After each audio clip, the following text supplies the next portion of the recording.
Rad World! I was lucky enough to catch an early screening of King Arthur, starring Charlie Hunnam and Jude Law, and directed by Guy Ritchie. Now, this movie doesn't come out for another couple weeks, it doesn't come out till May 12th, but I was able to go and see it tonight, and when arriving, they gave me this hat and this poster to try and convince me that this was a good movie. And, well, it wasn't. Let's start with the things that I did like first. And that would be kind of the first act. I really enjoyed the way that the world was set up. I liked the introduction of magic into it and the big creatures and giant animals. I liked that aspect of it. I liked the big war that opens up the film.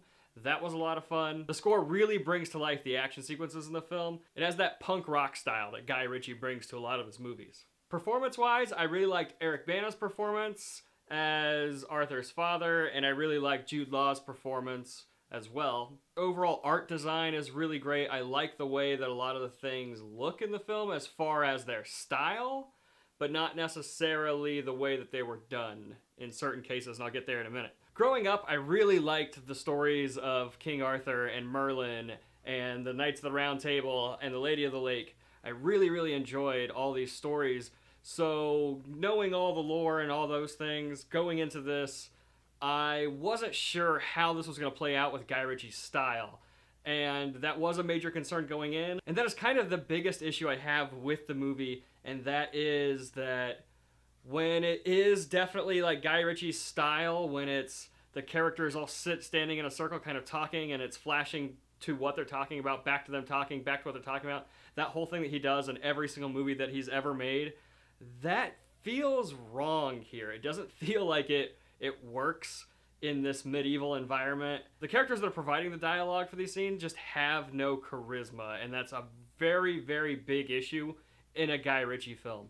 You need a strong lead actor that can give you that charisma that his movies like rely on, like Brad Pitt in Snatch and Robert Downey Jr. in the Sherlock Holmes films. And I think that Charlie Hunnam thinks he has a lot of charisma, but I just don't buy into it at all. There's just something about Charlie Hunnam that I really don't like, and I think it's just his overall attitude. It's kind of like he's a discount Brad Pitt in a way. I feel like he's just trying to be Brad Pitt, and he's not quite achieving that. Overall, the CG is just not very good. It has some moments that are really great. The opening battle sequence has some giant creatures that look really good and got me excited for the movie, and then the CG went really downhill really quickly.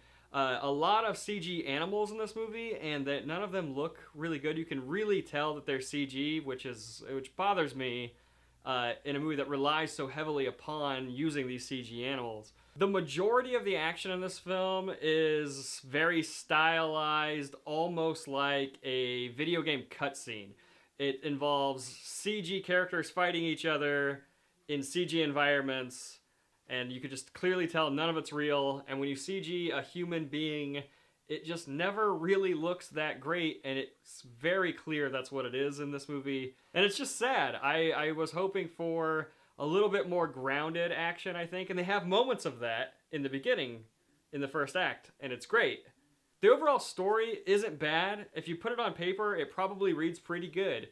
The problem that they use in the movie is that the major story beats where our main character, Arthur, would go through some story arcs, they montage through those arcs. He starts as a child and it ends up Charlie Hunnam, and we montage through that in the first act, which is acceptable. You want to get the story where it's going. But then there are moments in the film where he's troubled and doesn't know what he should do, so then they montage through all of the hardships that he has to take to learn what he has to do.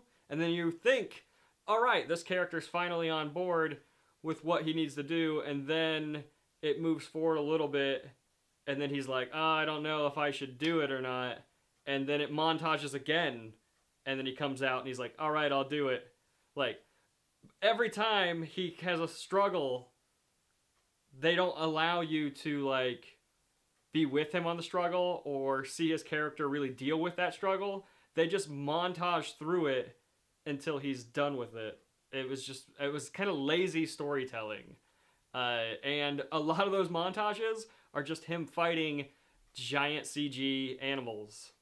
And it reminded me kind of the Hercules movie with The Rock that came out a few years ago. But at least that movie knew what it was and was just like really bad and dumb, but could be enjoyed. This movie took itself way too seriously to then turn around and treat itself so poorly. King Arthur gets a 5 out of 10. I really didn't enjoy this movie very much, guys. Sorry to tell you.